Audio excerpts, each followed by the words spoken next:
Just because some unmarked envelope lands on a laps, that doesn't obligate us to use It shows a pattern of behavior. I'm not trying to obligate you in any way.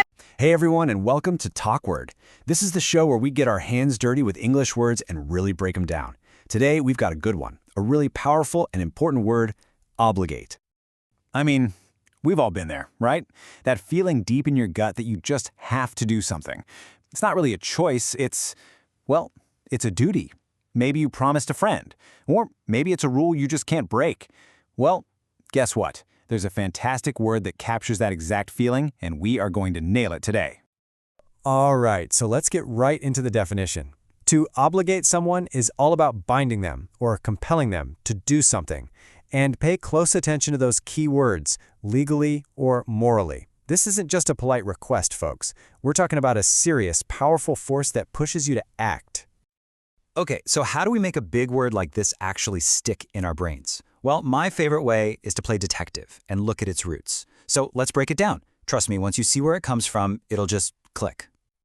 So, believe it or not, obligate is basically a Latin puzzle. It's built from just two little pieces, ob and ligare. Let's take a quick look at what each one means, and then we'll snap them back together. Now this second part, ligare, this is the real heart of the word. It literally means to bind or to tie.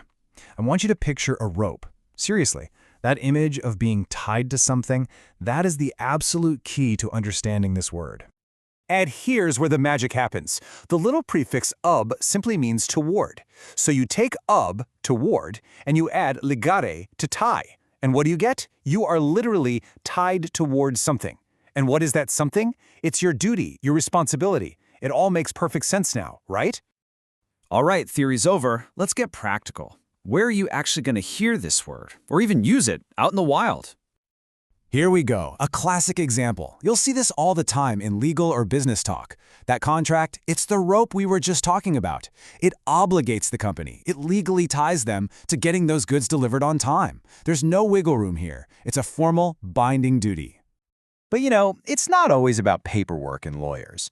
An obligation can come from right inside you. In this case, the rope isn't a contract. It's your own sense of honor. It's that internal feeling that obligates you to keep a promise. And honestly, sometimes that feeling is even stronger than any legal document.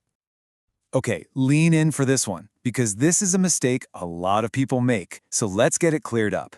There's another word out there, oblige, that sounds super similar. They are not the same, and I'm going to show you the difference so you can sound like a pro. This lays it out perfectly. Think of it this way. Obligate is like a thick, heavy chain. It's a serious binding duty. The law obligates you to pay taxes. That's a chain. But oblige? That's more like a silk ribbon. It's a polite favor. Someone obliges you by holding the door. See the difference? Chain versus ribbon. A heavy duty versus a light social kindness. Okay, great job. We have gone deep on this one. So let's do a quick recap, just to lock it all in so you can start using this word with total confidence. So what are the big takeaways? 1. Obligate means you're bound to a duty. 2. It comes from that Latin word ligare, which means to tie. Don't forget the rope. 3. Use it for the big stuff, the heavy legal and moral duties. And 4. Super important. It is way, way stronger than oblige. Got it? Good. All right, now it's your turn. I want you to actually pause and think for a second. What's one thing, just one, that truly obligates you today? Is it a work deadline, a promise you made, a responsibility you just can't ignore? When you connect the word to your own life, that's when it really becomes yours. And there you have it, the word obligate, totally demystified. I really hope this explainer helps you feel more confident dropping it into a conversation. And hey, if you like this, you've got to check out the TalkWord mobile app. You can find way more of these explainers there and even create your own. Thanks so much for hanging out, and I'll catch you on the next one. It's just this little obligate parasite doing its thing. I did not spend the night with you to obligate you.